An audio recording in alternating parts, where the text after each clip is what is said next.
فائدہ دا او د شپږم فائدہ انه نور للعبد يوم القيامه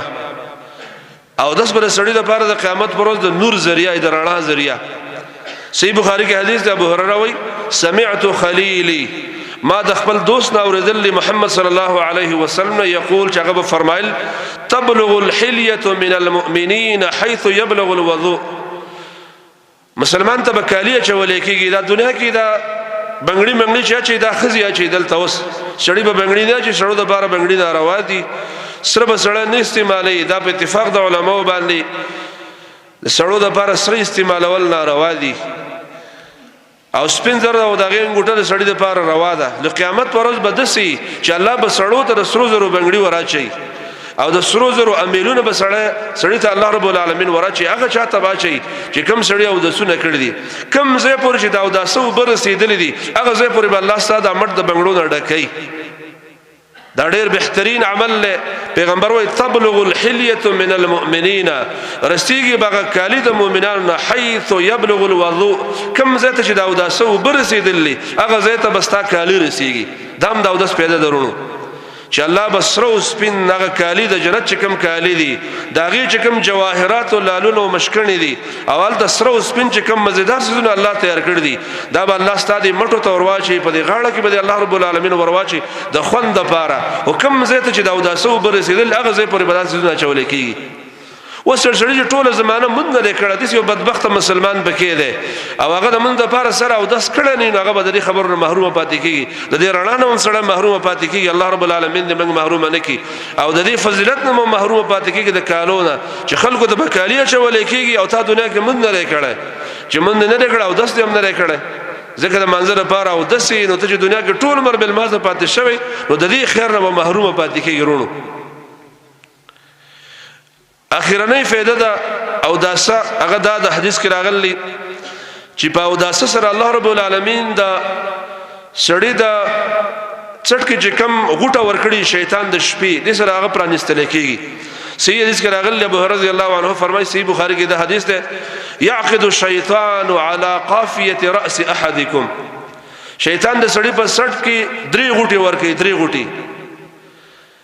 کله چې دا سړی او هر غوټه د پاسه دي وي چې عليك ليل طويل شپه وګده د څمله عليك ليل طويل شپه وګده د څمله عليك ليل طويل شپه وګده د څمله دا هر غوټه د پاسه دا دم ویلې چې ګوره شپه وګده د څمله نبی صلی الله علیه وسلم فرمای فاذا استيقظ کله سړی را یخ شو ناصفه فذكر الله یاد ک هغه دعای ویل چې کوم دعا د خوب نه پاسې دوه بارک راغله الحمد لله الذي احيانا بعد ما اماتنا واليه النشور دا دعای ولستله ان حلت عقده یو غټه الله رب العالمین پرانیزي بعد الله رسول فان توضأ کاو دس شروع کو ان حلت عقده و دویمه غټه الله رب العالمین پرانیزي فان صلوا کمن شروع کو ان حلت عقده نو دریمه غټه الله پرانیزي درې کارونه بکینو درې غټي په پرانیستل کېږي چې سړی پاتسي او ذکر وکي هغه ذکر چې د خوب نه پاسېدو کوم ذکر دغه ذکر وي نو یو غټه الله د ذکر سره لري کوي استا او چې کله د کټ نه کوشو حمام ته لاړ او دست شروع کو دویمه غټم پرانستل شو او چراله په جناباز باندې ودرې دي نو الله دریمه غټم سانه پرانیزي